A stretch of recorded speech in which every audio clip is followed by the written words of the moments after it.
Hello friends, good morning. Welcome to my channel Khwab PCS. कैसे हैं आप सब? आशा करते हैं कि आप सब बहुत अच्छे होंगे और खूब मन लगा के अपनी पढ़ाई लिखाई कर रहे होंगे, क्योंकि मेरा ये व्लॉग जो है वो मेरा पहला व्लॉग है। और मैं अपने व्लॉग में अपनी डेली रूटीन, अपनी स्टडी से रिलेटेड रूटीन, अपनी डेली जो है, जो मैं 2 बच्चों के साथ अपनी पढ़ाई को कैसे मैनेज करती हूँ, क्योंकि मैं एक एस्पिरेंट मदर हूँ और अपनी पढ़ाई को अपने घर के कामों और बच्चों के साथ कैसे मैनेज करती हूँ, तो वही सारी चीज़ें मैं आप लोगों के साथ अपने डेली ब्लॉग में शेयर करूँगी। तो फ्रेंड्स, अभी जो है ये देखिए मॉर्निंग का टाइम है और सुबह के बज रहे हैं 6:15 और मैंने कपड़े वगैरह धुल लिए थे। सुबह ही मैंने मशीन लगा दी थी और कपड़े धुल गए थे, तो मैं उसको लेके छत पे आ गई थी डालने के लिए। और यहाँ पे मैं अपना जो है छत पे आ गई थी डालने। तो जो अभी आप लोग देख रहे होंगे कि छत जो है वो बहुत गंदी पड़ी हुई है, क्योंकि बहुत ज़्यादा हवा चल रही है। इसकी वजह से पूरे घर के आसपास जो पेड़ है वो सारी पत्तियाँ उड़ के छत पे आ जाती हैं। तो उसको मैं क्लीनिंग करूँगी अभी बाद में, क्योंकि अब मॉर्निंग में उठने के बाद मैं अपना थोड़ा सा मोटा काम जो है वो निपटा लिया है। उसके बाद मैं आ गई हूँ अपनी स्टडी करने के लिए। बच्चे जो हैं वो अभी मेरे सो रहे हैं और मैं अपनी स्टडी का सेकंड स्लॉट, क्योंकि मेरा फर्स्ट स्लॉट जो है वो मैंने मॉर्निंग में थोड़ा सा पढ़ लिया था 1 घंटे का। 5 बजे ही मैं उठ गई थी और मैंने एक स्लॉट जो है वो हिस्ट्री का अपना कंप्लीट किया था। मैंने जो टॉपिक पढ़ ली थी बस मैं उसी का जो है आगे से उसके घटना चक्र से क्वेश्चंस को करूँगी। तो यहाँ पे मैंने सविनय अवज्ञा आंदोलन के बारे में स्पेक्ट्रम से पढ़ा था और उसको पढ़ने के बाद मैं फिर से अपना आ गई थी। जो है पढ़ने के बाद मैंने अपना कपड़े वगैरह जो डाले थे मशीन में वो हो गए थे, तो मैंने सोचा उसको डाल देते हैं सूखने के लिए, फिर उसके बाद अपनी स्टडी कंटिन्यू करते हैं। तो अभी आप लोग देख सकते हैं कि टाइम जो है वो 6:30 हो गया है और 6:30 होने के बाद फिर मैं अपना बैठ गई थी क्वेश्चंस लगाने के लिए। प्रीवियस ईयर क्वेश्चंस को मैं कर रही हूँ, जिसको मैं घटना चक्र से कर रही हूँ।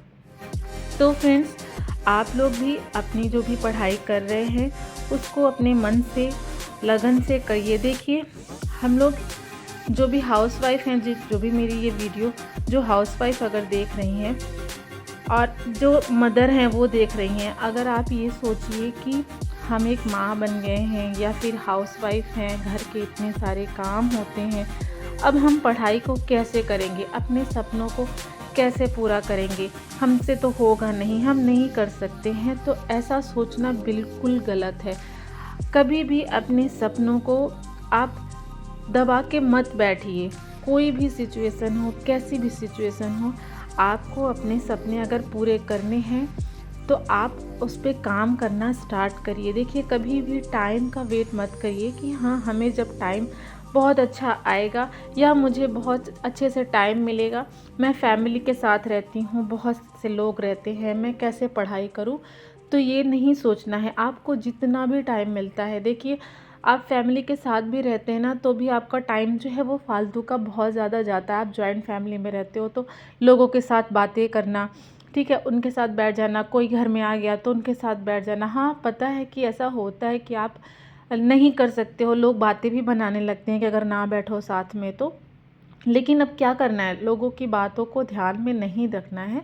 हमें अगर अपनी लाइफ को बदलना है, जैसे मेरा बहुत पहले का सपना है कि मैं अपनी लाइफ में कुछ करूं। और पीसीएस मेरा जो है एक, जैसे मैंने अपने चैनल का नाम भी रखा है कि ख्वाब पीसीएस, तो ये मेरा एक ख्वाब है और इसे पूरे करने की ज़िम्मेदारी जो है वो मेरी है, किसी और की नहीं है। तो मैं किसी और पे ये ज़िम्मेदारी क्यों दूं कि हाँ, कोई इंसान मेरे लिए करेगा और तभी मैं अपने ख्वाब को पूरा करूँगी। नहीं, ये मेरी ज़िम्मेदारी है। भले ही मेरे 2 बच्चे हो गए हैं, तो अगर बच्चे होने का मतलब ये नहीं होता है कि हम अपने सपनों को जीना छोड़ दें। सपने अगर हमने देखे हैं तो उन सपनों को पूरा करने के लिए हमें मेहनत करनी पड़ेगी। बस इन्हीं सारी चीज़ों को लेकर के मैं भी अपनी स्टडी जो है वो कर रही हूँ। मुझे बहुत ज़्यादा टाइम नहीं मिल पाता है पढ़ाई करने का, क्योंकि बेटी मेरी छोटी है, बेटा भी छोटा ही है, बहुत ज़्यादा नहीं है, अभी 5-6 साल का है और बेटी जो है वो 3 साल की है। तो इस तरह से मैं अपनी पढ़ाई को बिल्कुल स्टॉप नहीं करती हूँ। मुझसे जितना हो सकता है 2 घंटे 4 घंटे मैं अपनी पढ़ाई करती हूँ, लेकिन अब मैं व्लॉगिंग भी करूँगी तो उसके लिए मैं अपनी पढ़ाई भी थोड़ा सा और ज़्यादा बढ़ाने की कोशिश करूँगी।